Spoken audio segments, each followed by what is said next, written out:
Now let's look at the other kind of solar power. This kind of solar power, concentrating solar, is totally different from solar panels and solar photovoltaic cells, or PV. This method uses the sun to generate heat, to make steam, to turn a turbine, to turn a generator. So it's just like using a coal plant to generate heat, except you're using the sun.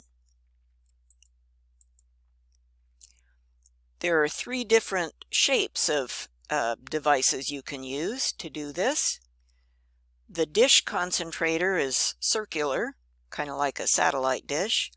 The parabolic trough is in a line, and then the heliostat and tower has this big dramatic looking power tower. So the dish concentrator looks like this. It's circular. It's got mirrors arranged in this dish, and it rotates to follow the sun. And these mirrors focus the sun's rays on this thing here. This is a Stirling engine, and a Stirling engine is, it's 200 years old now. It's a device that uses temperature differences to run something. There's also the linear parabolic trough, and you might have seen a parabola, this shaped line, in a math class sometime. What makes it a parabola is that there's a point right there that is the focus of the parabola.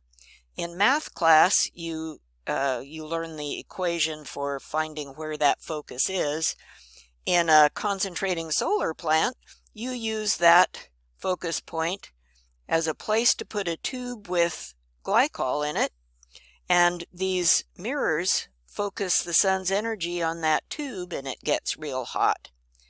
So you can see these are long linear things. These little dots here are people. And again, like the dish concentrator, the parabolic trough concentrator focuses the sun and uses that heat to generate steam to turn a turbine. The third kind of solar power uses heliostats, and helios is the Greek word for sun, so it uses these dishes. But what's different about this one is those dishes all point to this big tower. Look at that thing. It's super tall, and the sun's rays all get directed on that thing, and that's where the glycol is that gets heated up. Here's an installation in Spain. So the last one we looked at, this one is in the Mojave Desert in the southwest. This one is in Spain. Notice the kind of climate that these are in. So these won't work so well up here in the Willamette Valley. They're better down south of the 35th parallel, where you get lots of sun and it's hot and dry.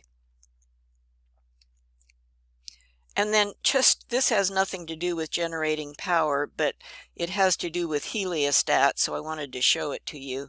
A heliostat, remember, is a thing for reflecting sunlight.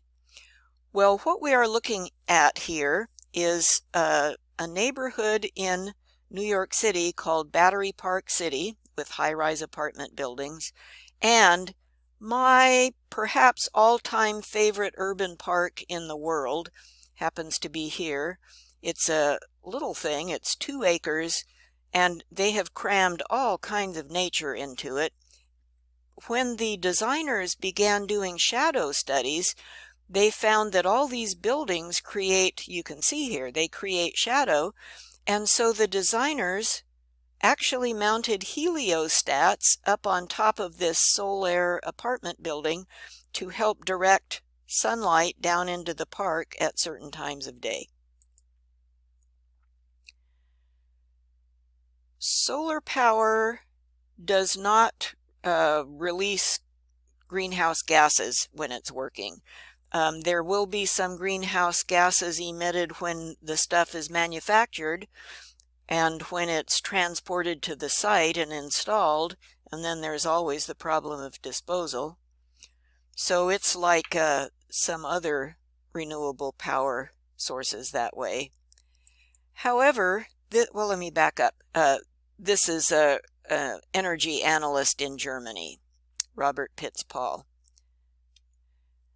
So he did life cycle analyses of various kinds of renewable energy sources and calculated the pounds of carbon dioxide that would be emitted for every megawatt hour of electricity generated. And here are the numbers he came up with. You can see coal is a huge number and getting progressively smaller and smaller. Concentrating solar or solar thermal plants are the smallest of all. So that is interesting.